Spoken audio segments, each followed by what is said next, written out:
വീണ്ടും നമ്മൾ ഒരുമിച്ച് വചനത്തിന്റെ മുമ്പിൽ വന്നിരിക്കുന്നു. ജയമാണ് വിഷയം. ഇന്നത്തെ വിഷയം ഇങ്ങനെ നമുക്ക് എഴുതാം: ജയിക്കാനായി ജനിച്ചവർ. 1 യോഹന്നാൻ 5-ാം അധ്യായം 4-ാമത്തെ തിരുവചനം. ദൈവത്തിൽ നിന്ന് ജനിച്ചതൊക്കെയും ലോകത്തെ ജയിക്കുന്നു. ലോകത്തെ ജയിച്ച ജയമോ നമ്മുടെ വിശ്വാസം തന്നെ. ആദ്യമേ നമുക്ക് ഈ വചനമൊന്ന് പറയാം. ഞാൻ നിങ്ങളെ പ്രോത്സാഹിപ്പിക്കുന്നു.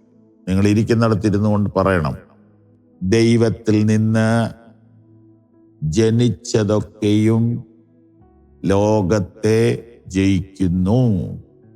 ദൈവത്തിൽ നിന്ന് ജനിച്ചതൊക്കെയും ലോകത്തെ ജയിക്കുന്നു. ജനിച്ചത് ജയിക്കും. ജയിക്കാൻ വേണ്ടിയാണ് നാം ജനിച്ചത്. ലോകത്തെ ജയിച്ച ജയമോ നമ്മുടെ വിശ്വാസം തന്നെ. ദൈവത്തിന് സ്തോത്രം. പിതാവേ, അനേക നാളുകളായി ഞങ്ങളോട് കൂടെ ഈ വചനപ്രഭാതത്തിൽ പങ്കെടുക്കുന്ന ഞങ്ങളെ പ്രിയപ്പെട്ടവർ, അവർ ജയിക്കണം എന്ന് ഞങ്ങൾക്ക് ആഗ്രഹമുണ്ട്. പ്രാർത്ഥനയും വചനധ്യാനവും ഒരുമിച്ച് പോവുക. ഞാൻ പ്രാർത്ഥിക്കുന്നു, നിങ്ങൾക്കും പ്രാർത്ഥിക്കാം.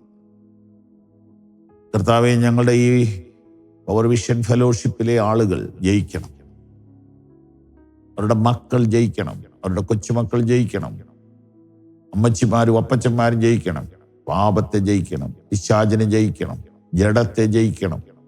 മോഹത്തെ ജയിക്കണം. പകയെ ജയിക്കണം. വൈരാഗ്യത്തെ ജയിക്കണം. പിണക്കത്തെ ജയിക്കണം. അശുദ്ധ ചിന്തകളെ ജയിക്കണം. ദ്രവ്യാഗ്രഹത്തെ ജയിക്കണം. ജയിക്കണം, ജയിക്കണം, ജയിക്കണം. അസൂയെ ജയിക്കണം. തോപ്പിക്കണം. അതിനെല്ലാം തോപ്പിക്കണം. ഇതാർക്ക് സാധിക്കും? വീണ്ടും ജനിച്ചവർക്കേ സാധിക്കൂ. അല്ല, പെന്തിക്കോസ്തുകാർക്ക് സാധിക്കില്ലേ? എനിക്കറിയില്ല.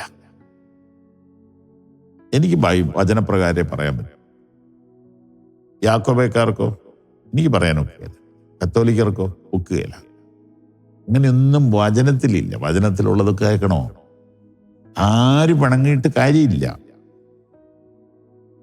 പിന്നെ പിണക്കം ഉണ്ട്, പിണക്കമുള്ളവരുണ്ട്. അതൊക്കെ അവർ ഈ സോഷ്യൽ മീഡിയയിൽ കൂടി അവർ അതിൻ്റെ പകരം വീട്ടുന്ന ഞാൻ കണ്ടിട്ടുണ്ട്. ഇപ്പോഴല്ല, നേരത്തെ. പിണക്കമുള്ളവരുണ്ട്. അതിപ്പോൾ എന്നാ ചെയ്യാൻ പറ്റും? കഴിഞ്ഞ ദിവസം എൻ്റെ ഒരു പാട്ടിറങ്ങി, ഒത്തിരി പേര് കമൻ്റ് എഴുതാനിടയിൽ ഒരാൾ, ഇതാണോ പാട്ട്? അപ്പൊ പുള്ളിയുടെ ആ വിഷമം തീർത്തതാ.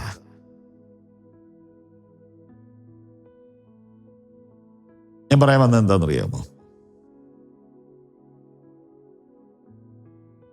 ദൈവത്തിൽ നിന്ന് ജനിക്കുക എന്ന് പറഞ്ഞാൽ ഒരു സഭ മാറുക എന്നല്ല. പിന്നെ എന്താ പാസ്റ്റേ? പുതു സൃഷ്ടിയാകുക. ഒരുത്തൻ ക്രിസ്തുവിലായാൽ അവൻ പുതിയ സൃഷ്ടി. മാനസാന്തരപ്പെടുക, ദൈവത്തിലേക്ക് മടങ്ങി വരിക, അശുദ്ധ വഴികളെ വിടുക, ക്രിസ്തുവിന്റെ സ്വഭാവത്തിൽ വളരുക, ക്രിസ്തുയേശുവിലുള്ള അതേ മനോഭാവം നമ്മളിൽ വളർത്തുക, ദൈവത്തോടൊപ്പം നടക്കുക, പരിശുദ്ധാത്മാവിനെ അനുസരിച്ച് ജീവിക്കുക, സ്പിരിറ്റ് കൺട്രോൾഡ് ലൈഫ് നയിക്കുക. നോക്കിയേ, 1 യോഹന്നാൻ 5:1, യേശുവിനെ ക്രിസ്തു എന്ന് വിശ്വസിക്കുന്നവനെല്ലാം ദൈവത്തിൽ നിന്ന് ജനിച്ചിരിക്കുന്നു. ദൈവത്തിൽ നിന്ന് ജനിക്കുന്നത് എങ്ങനെയാണ്? അത് വലിയ ഭയങ്കരമായ കാര്യങ്ങളൊന്നുമില്ല, പക്ഷെ അതൊരു അത്ഭുതമാണ്. യേശുവിനെ ക്രിസ്തു എന്ന് വിശ്വസിക്കുക. എന്താ അതിൻ്റെ അർത്ഥം? ക്രിസ്തു എന്ന് പറഞ്ഞാൽ അഭിഷിക്തൻ. മാനവരക്ഷയ്ക്ക് വേണ്ടി യേശു ക്രിസ്തുവിനെ പിതാവായ ദൈവം അഭിഷേകം ചെയ്ത് ഭൂമിയിലേക്ക് അയച്ചു എന്ന് വിശ്വസിക്കുക. അപ്പോൾ ഒറ്റ വാക്കിൽ ഇവിടെ എഴുതിയെങ്കിലും രക്ഷാപദ്ധതിയുടെ, ദൈവത്തിൻ്റെ രക്ഷാപദ്ധതിയിന്മേലുള്ള വിശ്വാസം. യേശുവിനെ കർത്താവെന്ന് വായ കൊണ്ട് ഏറ്റുപറയണം. ദൈവത്തിൻ്റെ രക്ഷാപദ്ധതിയെ ഹൃദയം കൊണ്ട് വിശ്വസിക്കും. ഇതെല്ലാം കൂടെ വരുമ്പോൾ നമ്മിൽ വീണ്ടും ജനനം നടക്കണം. യേശു മരിച്ചു എനിക്ക് വേണ്ടി, ഞാൻ അവന് വേണ്ടി ജീവിക്കാൻ തീരുമാനിക്കുന്നു. ഇനി മുതൽ ഞാൻ യേശുവിന് വേണ്ടി ജീവിക്കും. സ്തോത്രം. ഇങ്ങനെ ഒരുവൻ തീരുമാനിക്കുമ്പോൾ അവൻ പുതുസൃഷ്ടിയാകും. അവൻ ലോകത്തെ ജയിക്കും, ഉറപ്പാണ്. എന്താ കാര്യം? അവൻ ഉയരത്തിൽ നിന്ന് ജനിച്ചു കഴിഞ്ഞു. അപ്പൊ പിന്നെ ഉലകത്തെ ജയിക്കാൻ അവന് ഈസിയാണ്. കൂടുതൽ മനസ്സിലാക്കാൻ വീണ്ടും ശ്രദ്ധിക്കണേ. ഈ വചനങ്ങളൊക്കെ പിന്നെ എടുത്തു വെച്ച് വായിക്കണം. ജയം നമ്മുടെ അവകാശം. നാം തോക്കുന്നവരല്ല.